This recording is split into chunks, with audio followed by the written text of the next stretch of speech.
you see the shed? Yeah. No? Yeah. Yeah. Okay. Okay, so the title of the presentation is slightly different than on the program. It's because this project that I'll be describing is still in a phase one, like really A1, very, only at the start.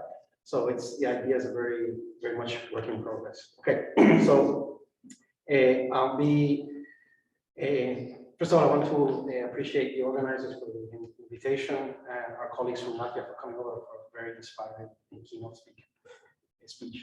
So I'll be, if I were to describe my presentation, it would be like, how does all this look like from the perspective of filmmaking or anthropological cinema? Okay, so I begin.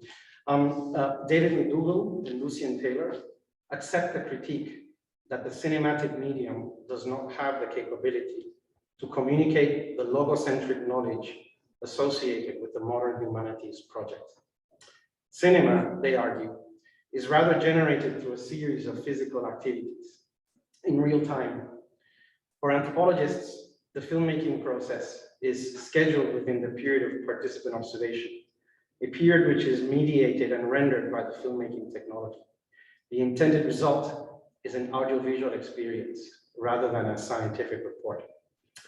Our current project contextualizes this question within the field of landscape studies. At least initially it was landscape studies. Now, classic examples of anthropological cinema engage with landscapes as a space that is generated naturally, onto which human agency is mapped. The filmmaker would use the landscape as a means to characterize subjects for the viewers. This approach highlights the tension in thinking about landscape. On the one hand, landscape is an object thing that imposes itself on human agency, or is landscape the creation of the filmmaker? In cinema, the landscape is not exclusively connected to vision, but it is as much a sonic experience. The combined effect of these sensory regimes has a synesthetic effect where multiple sensory fields are activated. Our sense of time, our sense of place, proprioception, the sense of our own bodies. Cinematic practices require filmmakers to be actively corporeally engaged with the subject that is being filmed. The landscape is not surveyed from outside of it, but expanded upon from within. The filmmaker is as part of the landscape that is being depicted. The filmmaker perceives and constitutes the landscape simultaneously. A third effect of cinema when thinking about landscape is that it brings attention to the mobility of the landscape. Andrei Tarkovsky's approach to time-based cinema directs our attention to the continuous unfolding process of the landscape. Cinema presents the landscape or the world as an event, an action-based activity that is constituted not just by the land, but by objects, people, stories, the light, lenses, microphones, wind, all relating together through a mobile constellation of circumstances that, when filmed, manifest a unique configuration that frames and is framed by the filmmakers and the audience's imagination, skill, and experience. Oh, sorry, one slide back. Right back. Lefebvre suggests that cinema's contribution to landscape is to interrogate the binary oppositions suggested in scopophilic approaches like proximity versus distance, sensuous immersion versus detached observation.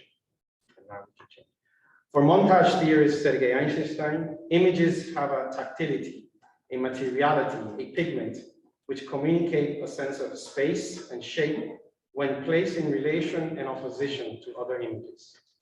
The process of montage and framing generates meanings, affects, and associations that go beyond the landscape object itself. An image of the landscape can be a representation or depiction of the landscape, but it's also its reconstitution, its regeneration. In their review of landscape art and its relationship to nature and the nature of beauty, Kemal and Gaskell oppose the view of landscape art theory that places emphasis on the artist's creative genius. Instead, They emphasize on the process of rendering natural beauty. Landscape art, they argue, highlights the ways in which human creation and nature are inextricably linked to our understandings of the world. As such, they make impossible the production of clear conceptual distinctions between object, subject, human and nature, art and documentation. A more productive approach, they argue, would be, and I quote, deal with natural beauty by showing the cluster of concepts that make up the parameters of our present understanding without worrying about metaphysical certainties. This resonates somewhat with Andrei Tarkovsky's interest in haiku poetry and the ability to, quote, create images in such a way that they mean nothing beyond themselves, end of quote, where the beauty of the created image stands on its own. Through the organization of rhythm, respect to light, and attention to resonances, the filmmaker does not record the passing of time, but rather a temporal experience is conceived by the filmmaker. A similar idea can be found in Deleuze's ideas on time image, where the temporal structure of the time of the image is not an empirical succession of time, as in past, then present, and then future. It is rather a coexistence of distinct durations or levels of duration. A single event can belong to several levels, where the sheets of the past coexist in non-chronological order. The promise of audiovisual ethnography is to consider the time-based dimension of the anthropological object, where landscape can be seen as a gathering that is in the process of becoming, rather than through a set of hierarchical concepts. Next slide, please. This is a YouTube of 1 minute, and then I'm done. No, that's cool. It's a scene from Andrei Tarkovsky's Mirror that I wanted to show. We can move on. I'll share the link. Full screen. We're on. It's going to take a moment.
So our fieldwork in Lahemaa is still in its initial phases, and we have to go and see.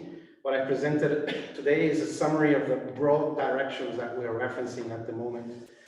The Lahemaa National Park is made up of many different components. This project is an attempt to identify the park's contrasting elements and articulate them on the screen. The goal is to generate a new experience for the viewer. Thank you.